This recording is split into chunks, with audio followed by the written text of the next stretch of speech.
Continuamos la introducción al Nuevo Testamento y hoy comentaremos entre ustedes y yo un poco acerca del Evangelio según Juan, diferente a los sinópticos.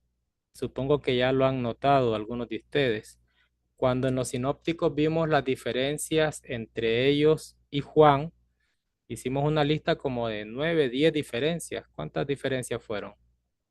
Uno, 2, 4, 6, 8, 8 diferencias. Los sinópticos enfatizan la vida pública, milagros y parábolas del Señor. Juan lo que enfatiza es la divinidad. Son diferentes ya desde ahí. En Juan no hay una persecución de todos los eventos del Señor Jesús, ni siquiera en orden cronológico. Al escritor de Juan no le importa mucho qué ocurrió antes de lo otro y a los sinópticos sí le interesa bastante. ¿Cuál es el tema central en la Biblia, en los sinópticos, en el Evangelio?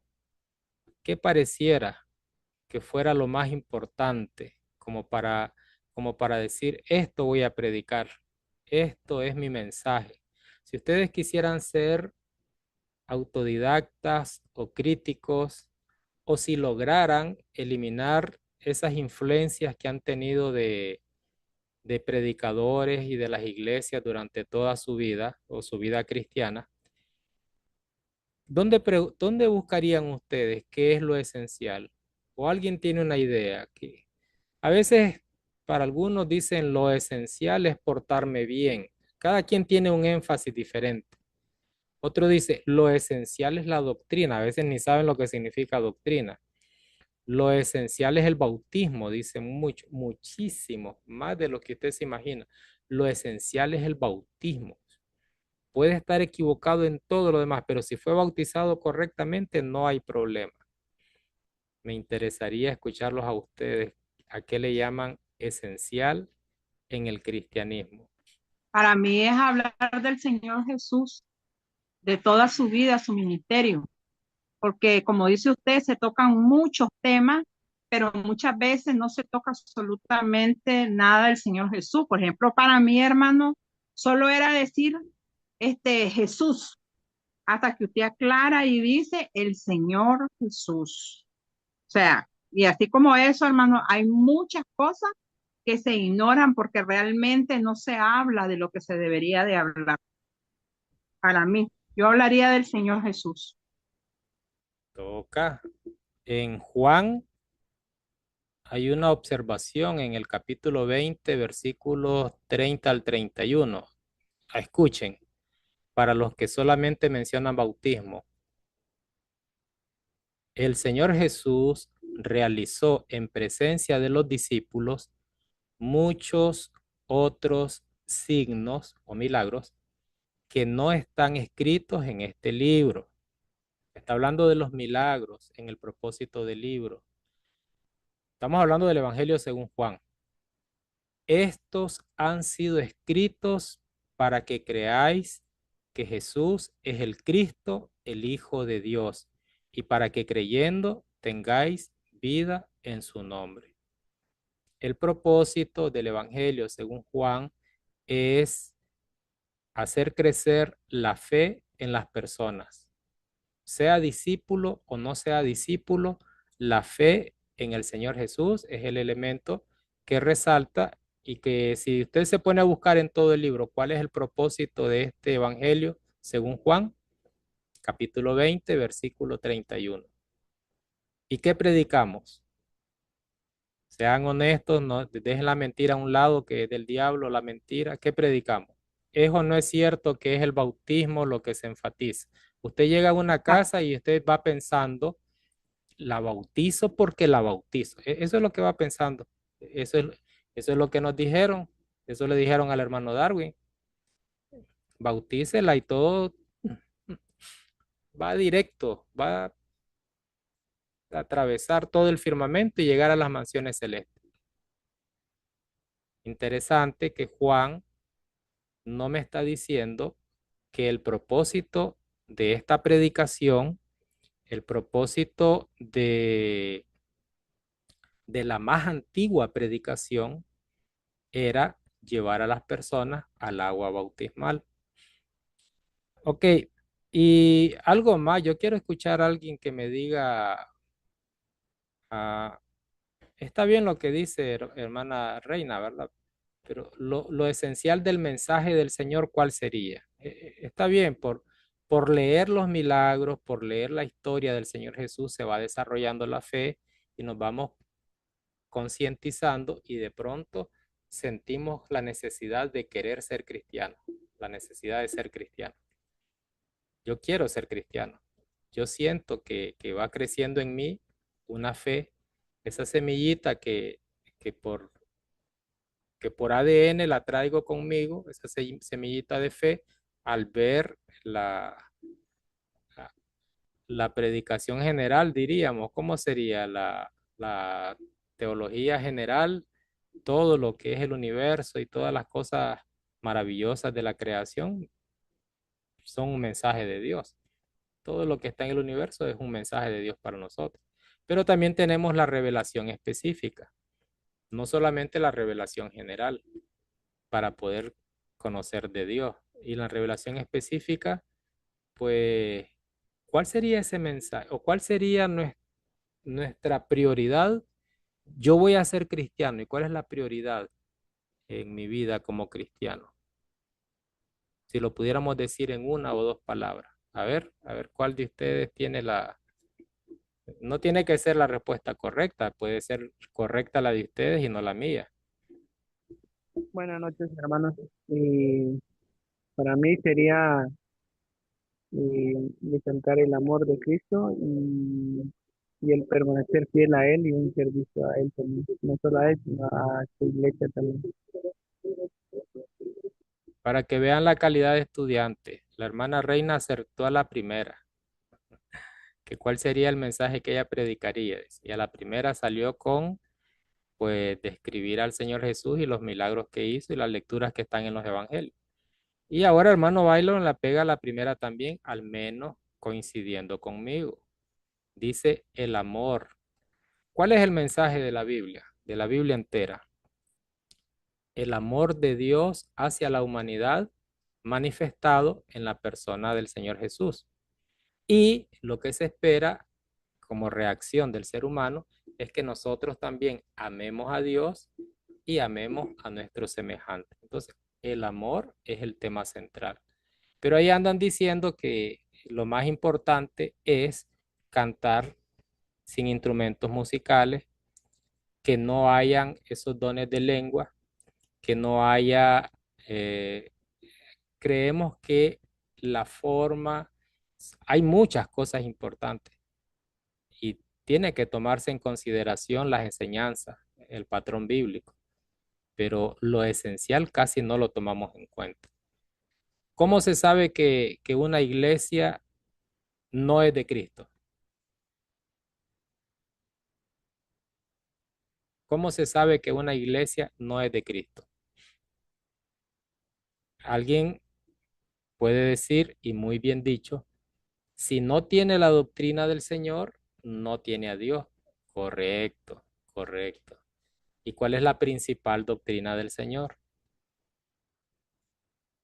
Lo estoy preguntando porque siento que en el Evangelio según Juan, si habla de la divinidad del Señor Jesús y si habla del propósito esencial de este libro, también creo y tengo la convicción que nos dice cuál es la doctrina más importante en la iglesia del Señor o en el cristianismo. Ronald.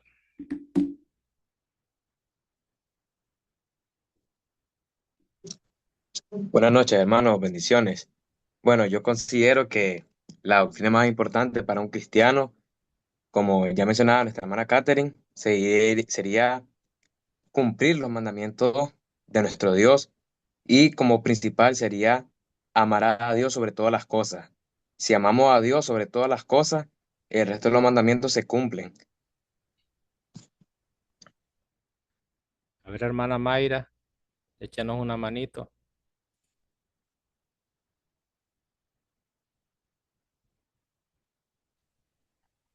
Buenas noches, hermanos. Eh, bueno, dentro de la Iglesia de Cristo tenemos y decimos que consideramos que hay mandamientos, pero de acuerdo a un estudio que hemos estado viendo últimamente, hay un mandamiento muy importante que los cristianos debemos de tener en cuenta para nosotros estar dentro de lo que es la vida cristiana y es clave, que es la palabra obediencia. Porque si yo soy obediente a los mandamientos de Dios, igual voy a tener amor por los demás, amor al prójimo, amor a Dios, y lo voy a tener en primer lugar. Entonces, siento y pienso que una de las claves es Doctrina es enseñanza, ¿entiendes? Doctrina es sinónimo de enseñanza. La doctrina de Cristo sería la enseñanza de Cristo. ¿Cuál es la enseñanza de Cristo entre las principales? ¿Cuáles serían las principales enseñanzas de Cristo?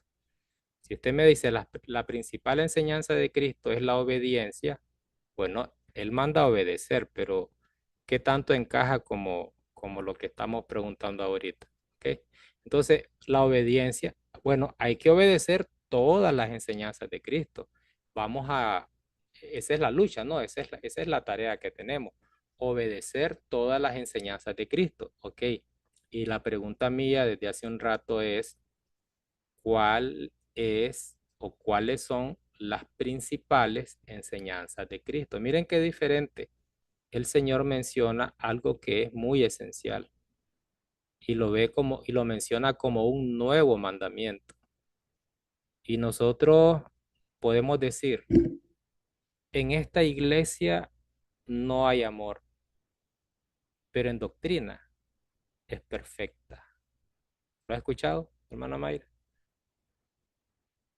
Puede que no haya ni un poquito de amor. Los hermanos no se visitan, los hermanos ni se saludan por compromiso a la hora de la comunión, pero ni siquiera platican el uno con el otro. Hay un tiempo de descanso entre la clase y el culto. Hacemos esa diferencia. A mí me da risa. Hay una clase, en medio hay un recreo o receso y después el culto. Y hay gente que ni se mueve de su asiento. Y cuando hay alguien necesitado, están los líderes con una cuenta de ahorro ahí de las mismas ofrendas y alguien se está muriendo y no toca de la ofrenda. Pero en doctrina somos perfectos. Y no hay amor para ayudarle a una hermanita que está hospitalizada. No hay para medicina, hermano. La ofrenda es para construir el edificio, para comprar el terreno. Ah, ¿quieren que le ayudemos? Bueno, a la hora de los anuncios vamos a hacer una colecta especial para ayudar a la viejita que está enferma. La misma canción le salgo siempre, ¿verdad? ¿Y qué es doctrina? Entonces, una iglesia donde no hay amor es perfecta en doctrina. Ah, es que el amor no es doctrina, hermano. El amor es un sentimiento muy bonito. El amor es un acompañamiento. Oiga, es la doctrina esencial, es la enseñanza principal del Señor Jesús. Algo importante, ¿verdad? Cuando nosotros leemos las escrituras y leemos en el libro en el libro del apóstol Juan, en el Evangelio según San Juan, encontramos, ¿verdad? Lo que verdaderamente lo que Dios manda. Y cuando leemos el capítulo 3 versículo 16 nos habla que Dios ha dado a su hijo, y es por amor a la humanidad, que eso es lo que nosotros debemos de recordar, que Dios es amor. Y por lo tanto, digamos, eso es lo que Dios nos está mandando, a que nosotros nos amemos. Y eso lo dice en Primera de Juan, capítulo 4 versículo 11 donde nos manda, digamos, un mandamiento que nos manda a que nos amemos unos a otros. Y hay otro versículo donde dice que debemos de amar a nuestros enemigos. Entonces, verdaderamente ese es el mandamiento que, digamos, que Dios quiere que nosotros tengamos con toda la humanidad, que estemos en paz con todo el mundo. Porque si nosotros amamos, digamos, a los nuestros, si nosotros amamos a las personas que están cerca de nosotros, sí vamos a amar a Dios. Porque si nosotros no amamos lo que están cerca, no amaremos a Dios. Seríamos mentirosos porque a Dios no lo vemos, ¿verdad? Mientras que si amamos al prójimo, sí vamos a amar a Dios. Gracias, hermano. Miren qué bonito lo dijo el hermano Darwin. Ese es el mandamiento. Hermano Darwin, pero también es doctrina o solo es mandamiento. Es que yo estoy preguntando por doctrina, no por mandamiento. Sí, hermano, Es que es lo es, mismo. es O doctrina, sí, sea, hermano. ya lo dije hace un ratito. Mientras usted pedía la palabra lo dije. Todo lo que enseñó el Mesías, Dios hecho hombre, el Señor Jesús, Cristo, todo lo que él enseñó, eso es doctrina. Hoy se apunta como doctrina que si la hermana Mayra lleva un tacón más de 4 centímetros, está en pecado. Esa es la doctrina de hoy, que si el tacón tiene más de 4 centímetros, a eso le llaman doctrina. A la enseñanza del Señor Jesús de que nos amemos, que compartamos, así como hacía la iglesia, que compartía todo lo que tenía con los demás, eso ya no es doctrina. Esa es otra cosa. Esa es otra cosa, hermano. Doctrina es que si usa pantalón y viene de pantalón, está mal con Dios. Esa es la doctrina de aquí. Me quitó la palabra el hermano Darwin, pero es válido. Solo recordar cuando el Señor Jesús dijo, ámense unos a otros como yo los he amado. Esta es una de las doctrinas o mandamientos que nuestro Señor Jesucristo nos ha dejado. Y podemos verlo con un ejemplo vivo que Él hizo cuando Él entregó su vida por cada uno de nosotros, que aún estamos nosotros. Eh, Otro de los mandamientos, no, de las doctrinas y lo que enseñó el Señor Jesús es el servicio. Y lo vemos en Juan cuando él lava los pies de los discípulos. Gracias. En Marcos es que dice, ¿verdad? Que el Hijo del Hombre no vino para ser servido, sino para servir. Interesante también. Ok. Entonces, usted quiere predicar el Evangelio y usted no ha escuchado a ningún pastor, a ningún predicador, y usted se pone a leer el Evangelio según Juan. ¿Qué cree usted que van a hacer en su conciencia, en su mente, en su ser? ¿Qué cree usted? Sí nos han dicho, mire, vaya usted a esa casa y háblele de creer, arrepentirse, confesar y bautizarse. Pero ¿cómo va a creer si no le ha hablado del Evangelio? ¿En qué va a creer? Mire, aquí vengo para decirle que usted tiene que creer. ¿Y creer en qué? Si hasta ahora que lo veo a usted, señor. Usted es un señor raro que por primera vez en mi vida lo veo y me viene a decir que crea. ¿Y qué es lo que voy a creer? No le ha leído ni un pedacito de lo que dice Juan, de lo que dice Mateo, de lo que dice... No le ha leído nada. Y llega diciendo, mire, crea. ¿Qué es esto? En qué mundo estamos? De lo que ya citaron ustedes, tenemos aquí, en Juan se repite. Fíjense que tenemos en el capítulo 13, versículos 34 al 35. Os doy un mandamiento nuevo, que os améis los unos a los otros, que como yo os he amado, así os améis también entre vosotros. ¿Cómo van a saber que son de la iglesia de Cristo? Aquí dice el Señor, todos conocerán que son mis discípulos en una cosa, en que tienen amor los unos a los otros. Mire, fíjese que ahí donde yo voy, la iglesia de la que le vengo a predicar, ahí no se recogen diezmos, ahí no le exigimos a nadie que dé dinero. ¿Y el amor dónde está? Pues si con dinero es que ayudamos a nuestros semejantes, a los hermanos que están sin trabajo, desempleados, con enfermedades, con discapacidades, y le llegamos a decir, mire, si usted no quiere ofrendar, no ofrende. Lo que tiene que hacer es bautizarse. Aquí no le arrancamos el dinero.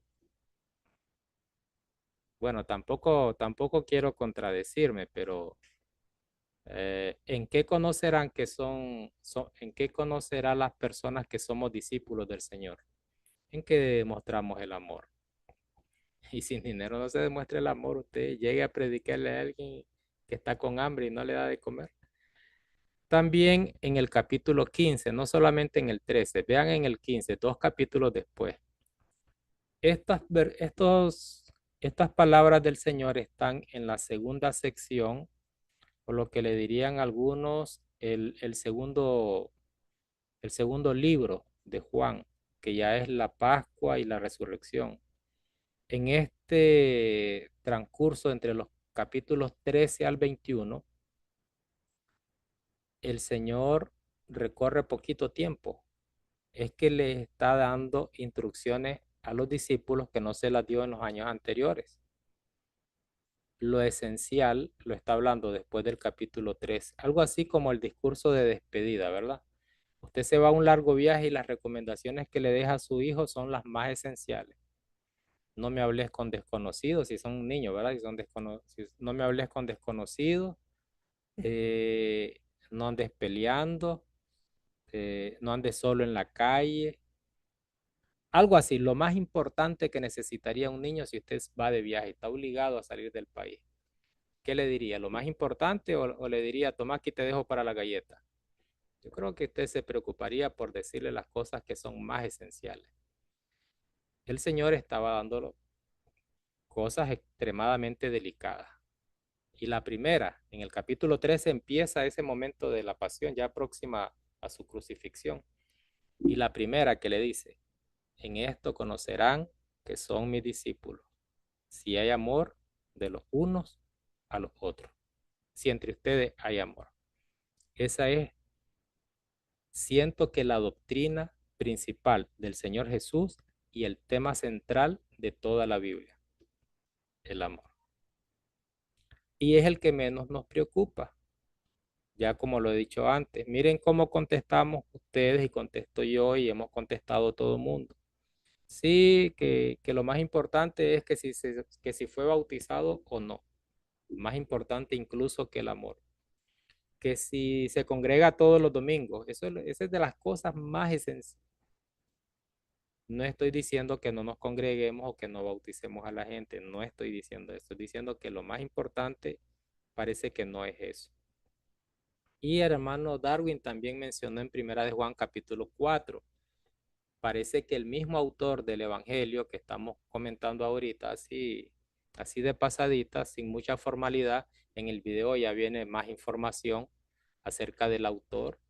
Es para mí muy importante identificar quién es el autor de cada libro, porque si no es alguien cercano al Señor Jesús o si no es alguien de nombre, de prestigio, no tiene el mismo valor cualquier libro que sea. Queridos, amémonos unos a otros porque el amor es de Dios. Y todo el que ama ha nacido de Dios y conoce a Dios. Quien no ama no ha conocido a Dios. A ver si no es esencial esta doctrina. Es doctrina. Porque Dios es amor. En esto se manifestó entre vosotros el amor de Dios, en que Dios envió al mundo a su Hijo único para que vivamos por medio de Él.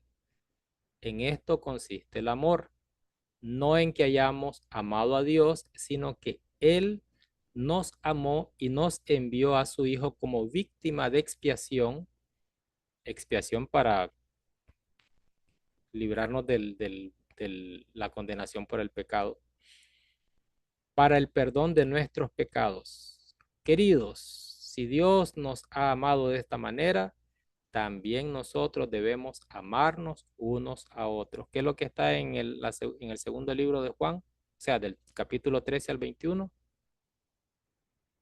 El amor del Señor Jesús en el acto de su crucifixión por nosotros, ocupando el lugar de nosotros, que viene a ser también manifestación del amor de Dios. A Dios, perdón, también nosotros debemos amarnos unos a otros. A Dios nadie le ha visto nunca, pero si nos amamos unos a otros, Dios mora en nosotros y podemos decir que su amor ha llegado en nosotros a la perfección.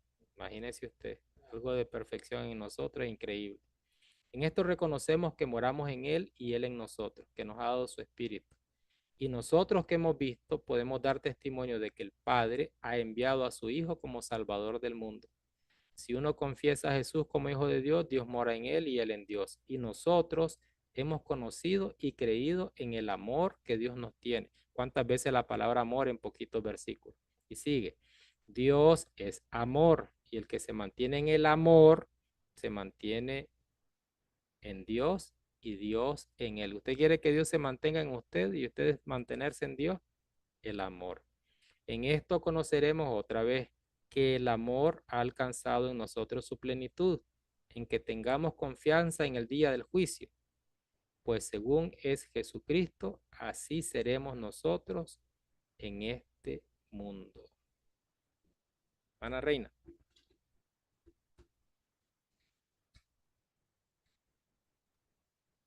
Hermano, me recuerda mucho también esa, ese texto hermoso, primera de Juan 4, 7 y 8, hasta hay un corito. Y aparte también, hermano, me recuerda cuando nos habló de la caridad, del amor, ustedes en primera de Juan 13, 13. Primera de Corintios. Siempre entre nosotros, hermanos, hay fe, hay esperanza. Pero dice que el más importante de esto es el amor. Donde hay amor, hermano, hay unidad, hay amor entre hermanos, o sea, hay todo, estamos completos. Cuando no existe esto y existen otras cosas, lo que puede venir es envanecimiento. Eso lo estamos viendo con el otro hermano, el hermano Ramón, porque en realidad, hermano, hay muchas iglesias que se mofan de muchas cosas, de un local precioso, de cuántos miembros hay, ¿verdad? Pero al final, hermano, uno descubre que no existe amor. Yo estuve en una congregación, hermano, increíble, y yo me sorprendí, sinceramente me quedé congelada cuando yo escuché a una hermana que atendía supuestamente a los ancianitos. Me tienen aburrida, ya me tienen cansado. Ya voy a salir de ellos y me voy porque estoy aburrida. Wow, Dios mío. A mí se me congeló el corazón porque yo no tenía mucho de ser cristiana y yo esperé que alguien que atiende a ancianitos, hermano, tiene que estar cargada de amor. Entonces, por eso es muy hermoso entender que el centro de todo, hermano, es el amor. ¿Sí? Y el mismo Jesús, el Señor Jesús, Él es amor en realidad. Cuando, y esto lo estoy diciendo muy en serio desde hace rato, cuando en las iglesias se insiste demasiado en que lo único que importa es la doctrina y damos a entender que el amor no es doctrina, la iglesia a como las acostumbramos, a como le mal enseñamos, los líderes, los predicadores, va, va por mal camino, va por mal camino. Si la enseñanza, fíjense que estos evangelios, tanto los sinópticos como Juan, creo que ya debieron haber visto ese video, o más de un video lo hemos mencionado, que estos evangelios no es que se sentaron o los apóstoles exactamente a decir, bueno, ya el Señor va de este mundo, comencemos a anotar todo lo que dijo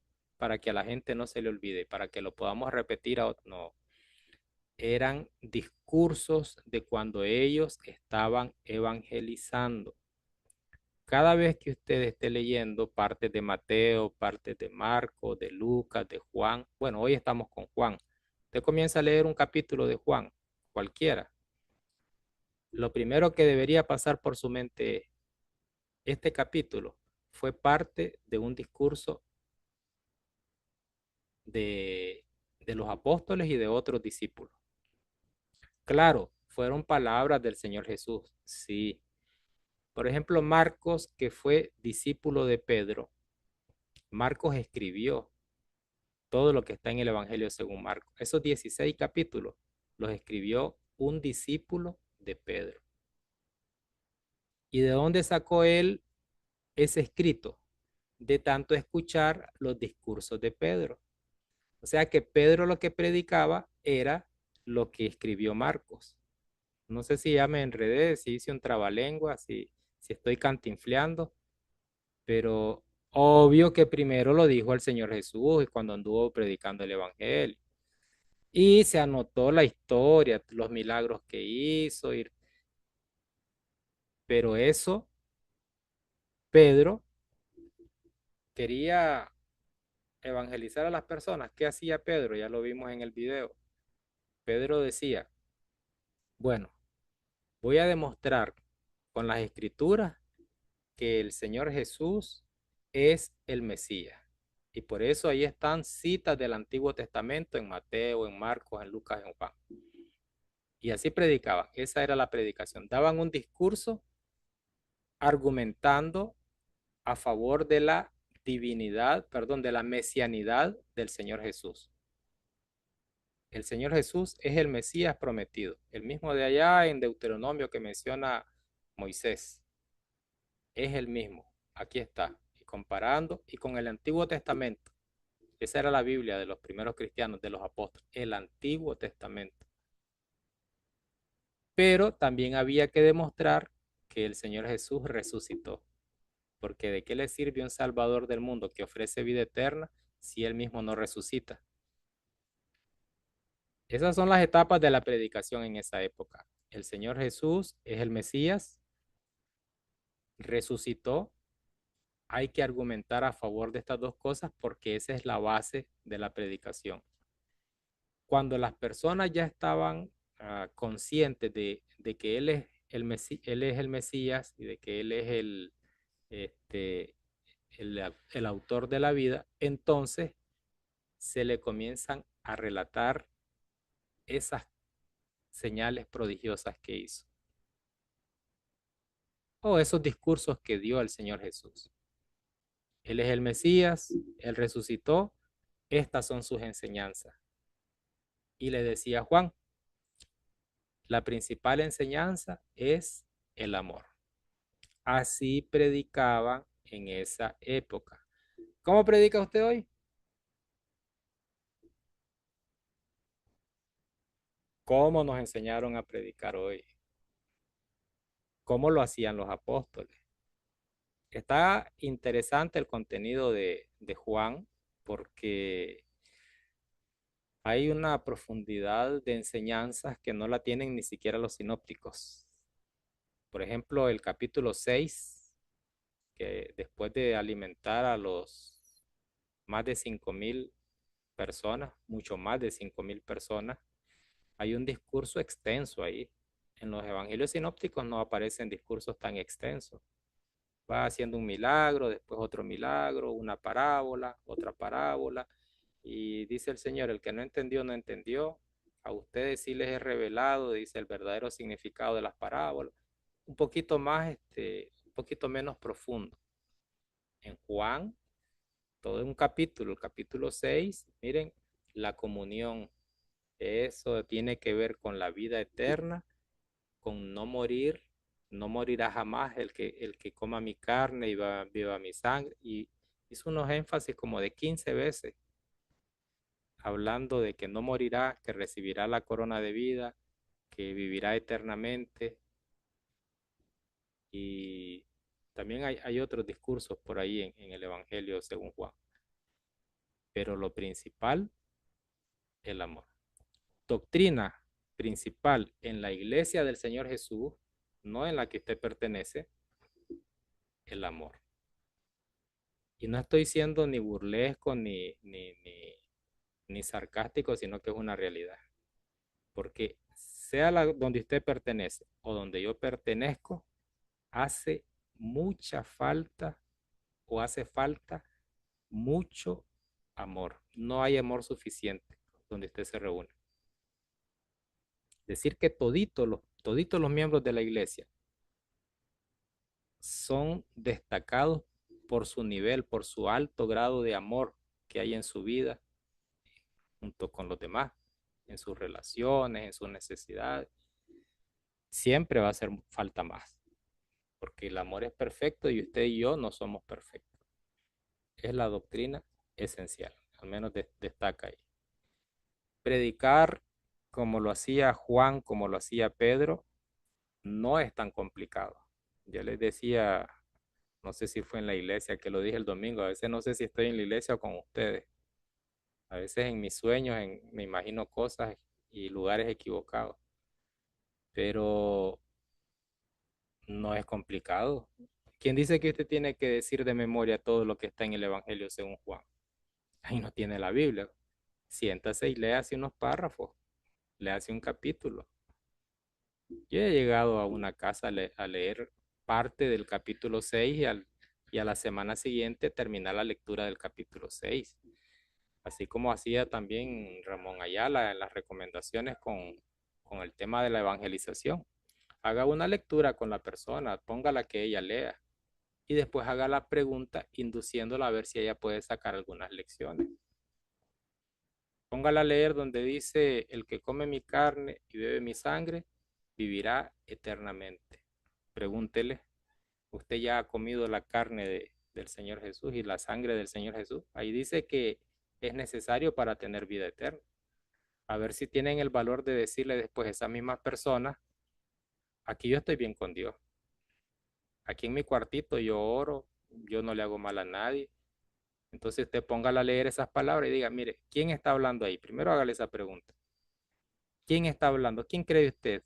Y llévelo usted a los primeros versículos donde dice que es el Señor Jesús el que está hablando. ¿Quién es el que habla ahí? El Señor Jesús. No necesita usted decirle las cosas, usted pregunte. Y ella va leyendo en la Biblia, va encontrando la respuesta. ¿Y qué es lo que hay que hacer para tener vida eterna? O para no morir jamás, porque así lo dicen en el capítulo 6 de Juan. Bueno, aquí dice el que come mi carne y bebe mi sangre. Y usted ya ha comido su carne. Y si ella le pregunta, pues usted también tiene que estar listo. Usted no necesita un gran sermón, solo leer y hacer preguntas de, de- no de control, preguntas inductivas que lo lleven a decir cosas que generalmente no quieren reconocer las personas. Y usted está predicando de la misma manera que lo hicieron los apóstoles. Ahí está el Evangelio según Juan. Esa es la más antigua predicación de la iglesia del primer siglo. Lo voy a seguir insistiendo. Nos falta como un año y un poquito más para terminar el curso de los 2 años. Lo voy a seguir diciendo. ¿Qué es lo esencial? ¿Qué es lo esencial? Y en cada clase, miren que sin querer se presta para ese tema. Predique, predique. Intente hacerlo como usando las palabras que usaba el Señor Jesús. Como dijo una vez él, ahí están escritas también. El que no toma su cruz para venir en pos de mí, no es digno de ser mi discípulo. ¿Qué significa la cruz? Muerte. El que no muere para sí mismo, no puede ser mi discípulo. No se lo diga hasta que ya se bautizó, porque la persona dice, me engañaron. A mí no me dijeron que tenía que amar, no me dijeron que tenía que compartir con mis semejantes, con mis hermanos. Y ahora me dicen que tengo que ofrendar. Miren qué bonito, sin vergüenza, que vaya a trabajar el pastor, que no, si es que es para las necesidades, compartir con los demás. Y dice alguien, pues no lo voy a echar en la canasta, mejor se lo voy a dar la canasta básica a la otra persona. Bueno, en eso estamos. Preguntas sobre el Evangelio según Juan. Se las voy a hacer yo con el video. Aquí tengo una división natural que hay en el Evangelio de San Juan. La primera parte es el prólogo, es como la introducción. Juan 1, 1 al 18. Este prólogo tiene que ver con la presentación del personaje principal de este libro. Y no dice simplemente es el Señor Jesús, no. En el prólogo se presenta al autor principal de esta obra diciendo que es ni más ni menos que el creador del universo. Dice, en el principio era la palabra y la palabra se hizo carne. ¿Qué clase de prólogo? Y decir, alguien podría decir, bueno, va a presentar al profeta que vino, al profeta que iba a sustituir a Moisés, más que profeta y mayor que Moisés, el que estaba en el principio, que estaba con Dios y que al mismo tiempo era Dios. Imagínense clase prólogo. Está haciendo una introducción de las cosas más importantes que el ser humano se ha podido imaginar en toda su vida. De él va a hablar, de que él es el creador y que viene a hacer una nueva obra. Viene por una nueva creación espiritual. El mismo creador del universo, allá en Génesis 1.1, aquí en Juan 1.1, Juan 1.1 al 18, es el que está siendo presentado como el creador de las nuevas cosas, de las cosas espirituales. Ese es el prólogo. La otra sección, así como un bosquejo de todo el libro, es la sección de los milagros, de los signos, de las señales. Esto está del 1.19 al 12.43. O sea, los primeros 12 capítulos prácticamente. Después, pasión y resurrección del capítulo 13 al 21, al 20. Y el epílogo, capítulo 21, todo el capítulo 21. Sería un bosquejo de los 4 elementos principales del libro. Claro, si lo quieren ver más detallado, viene el anuncio de la nueva economía, no como la de la ley de Moisés. Segunda fiesta, la primera fiesta, tercera Pascua, la fiesta de las tiendas, la fiesta de la dedicación, que lo vimos ahí, que parece que se originó con los macabeos. En los libros de Macabeos se relata el fin del ministerio público del Señor, la última Pascua, y los detalles que encontramos en la lectura. Lo esencial del libro es la doctrina esencial del Señor Jesús, la doctrina del Señor Jesús esencial, que es el amor, el mensaje que se debe predicar, esas señales que anduvo haciendo, póngase a leerlas con las personas, póngase a leer la vida del Señor, póngase a leer las cosas que hizo, porque la persona cuando va leyendo lo que él dijo, recuerdan aquellos textos que les he mencionado, ya ustedes están limpios por la palabra que he hablado. Esas palabras que él ha hablado son las que tienen que repetir las personas cuando están leyendo el Evangelio de Juan. ¿O son más bonitas las palabras que usted dice para convencer a alguien de que se bautice? ¿Me entiende? No es lo mismo. Mire, señora, que si usted llega a la iglesia, la voy a pasar llevando, la voy a ir a traer. La voy a ir a traer en el carro y después la voy a ir a dejar. Eso lo hacen solo los primeros domingos, ya después se aburren y la persona que llegue cuando quiera. Como no se ha bautizado, le ofrecen raya a la pobre señora, la pobre viejita que no puede caminar. Ya después se olvidan de ella, ni para el pasaje le dan ni para el taxi.